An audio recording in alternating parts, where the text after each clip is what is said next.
ታርጉት ሙከራ ተው አይጠቅማችሁም። ግን እርሶ በደንብ ያውቃሉ፣ ከኔ ያላነሰ ያውቃሉ። በግራ እጃችሁ ምን ይዛችሁ በቀኝ እጃችሁ ምን ይዛችሁ እንደምትታገሉ እርሶ ያውቃሉ። እሱን አስተካክሎት።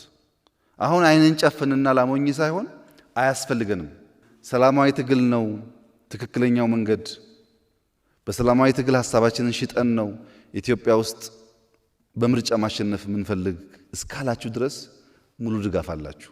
ግን እርሶ በደንብ ያውቃሉ፣ ከኔ ያላነሰ ያውቃሉ። በግራ እጃችሁ ምን ይዛችሁ በቀኝ እጃችሁ ምን ይዛችሁ እንደምትታገሉ እርሶ ያውቃሉ። እሱን አስተካክሎት። አሁን አይንን ጨፍንና ላሞኝ ሳይሆን አያስፈልገንም። ቢያንስ በአፍ እየተከራከርን ሰው ሳይሞት ንብረት ሳይወድም እናንተም በነጻነት ሐሳባችሁን ብትሸጡና ብትመረጡ መልካም ይሆናል። ገዳይ ስኳድ አታስገቡ ከተማ ውስጥ። ገዳይ ስኳድ አይነት እንትን ጥሩ አይደለም።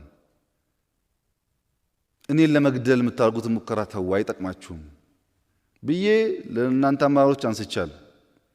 አሁን ደግሜ የማረጋግጥልዎት ነገር እኔን መግደል ማለት ኢትዮጵያ መግደል አይደለም። ኢትዮጵያ 100 ሚሊዮን ሕዝብ አላት። እኔ በሞት አንደኛው ይነሳል። አይጠቅምም። በሐሳብ እንከራከር፣ እንወያይ። እኛ ጋም ችግር ይኖራል። 1001 ቢሮ ሚዘጋ የሚያስር ሞልቷል። የለም ብዬ አይደለም። ተቀራርበን ከሰራን እንፈተዋለን። ግን እኔ ደሞዝ ከፍየው ከኔ ጋር እየዋለ ለእናንተ ወሬ የሚያቀብል ሰው እናንተም ብትመጡ ሌላ ወሬ አቀባይ እንደሆነ ደግሞ ማሰብ አለባችሁ።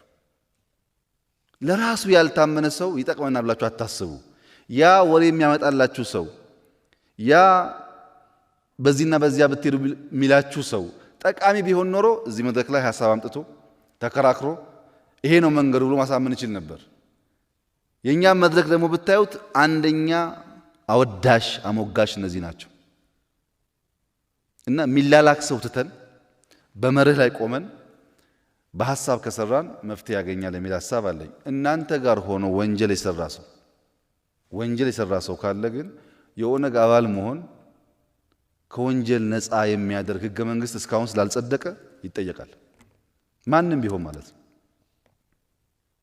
እኛ ታጋዮች ነንና አንነካም የሚል እሳቤ ትክክል አይደለም። ይሄ ግን እኛም ጋር መሆን አለበት።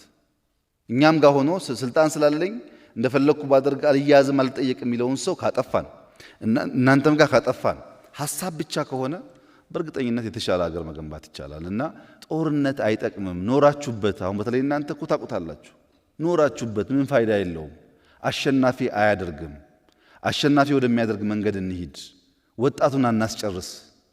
እስረኞቹን በሚመለከት በፈጠነ መንገድ የህግ ስርዓቱ ህጉን ተከትሎ እርምጃዎች እንዲወስድ እንፍቀድ። እናንተን ተባበሩ፣ በእኛ በኩል እንደዛ እናርግ።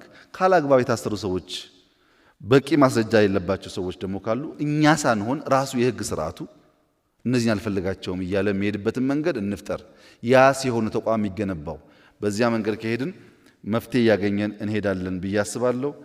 ሞኖፖሊ ኦፍ ቫዮለንስ 100% ለመንግስት መተው አለበት። ይህን ካላደረግን በስተቀረ የህግ የበላይነት ካልተከበረ በስተቀረ ዴሞክራሲ የሚባል ነገር ማምጣት ስለሚያስቸግር በእኛ በኩል ማንም ሰው ከኛም ይሁን ከእናንተ ወንጀል ከሰራ ለህግ እናቀርባለን። ጨለማ ቤት አናስርም፣ ጥፍር አንነቅልም፣ እግር አንቆርጥም። ግን ይዘን ለመንግስት እናቀርባለን።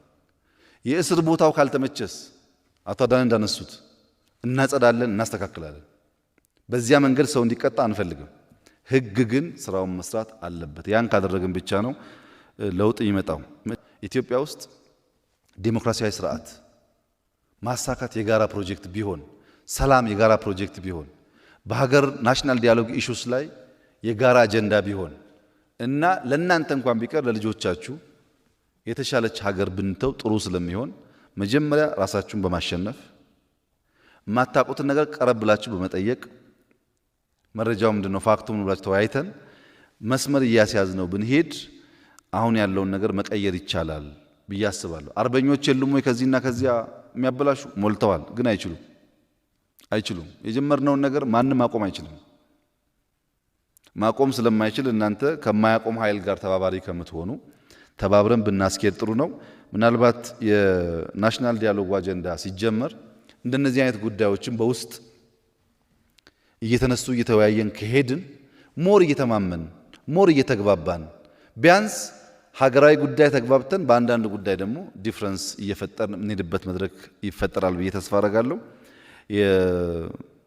የምክር ቤቱ ባጠረ ጊዜ ፔፐሩ እንዲቀርብ ፔፐሩን ደግሞ ሶሊድ እንዲሆን ጠቃሚ እንዲሆን ውይይቱም ደግሞ ተስፋ ሰጪ እንዲሆን ካደረገው እኛም እየተሳተፍን ያለን ሐሳብ እያካፈልን ከእናንተም እየተማር ወደፊት ደግሞ በጋራ የጋራ የሆነ መንግስትና የጋራ የሆነ ሀገር እየገነባን እንሄዳለን የሚል ግምት ነው ያለኝ። የኢትዮጵያ ህልውናና ቀጣይነት ሰው ቢፈልግም ባይፈልግም ስሙን ቢጠየፍ ባይጠየፍም ይቀጥላል።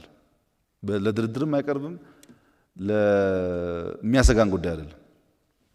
ምንፈልጋት ኢትዮጵያ ኦሮሞን የምትወድ የምታከብር፣ አማራ የምትወድ የምታከብር፣ ወላይታ ጉራጌ የምትወድ የምታከብር፣ ሁሉም ኮርተው ሀገሬ የሚሉባት ኢትዮጵያ ለመፍጠር ነው። ይሄ ደግሞ በአዋጅ አይሆንም፣ በጋራ ስራ ይፈልጋል። ብሔሮች፣ ብሔረሰቦች ባህላቸው፣ ቋንቋቸው፣ ማንነታቸው ተከብሮ ትበቃለች ኢትዮጵያ ለሁላችንም። በቅታ ኖራለች፣ ትበቃለች። እሷን እንፈጥራለን። ስሟን መጥራት የሚጠሉ ደግሞ እነሱ ይጠፋሉ፣ ኢትዮጵያ ትቀጥላለች የሚል እምነት ነው ያለኝ በበኩሌ። ለዛሬው በዚህ ብንጨርስና በሚቀጥለው ምክር ቤት በሚጠራው መድረክ ደግሞ የቀረው ዋና ዋና አጀንዳ ላይ እየተወያየን ብንሄድ ይሻላል የሚል እምነት ነው ያለኝ።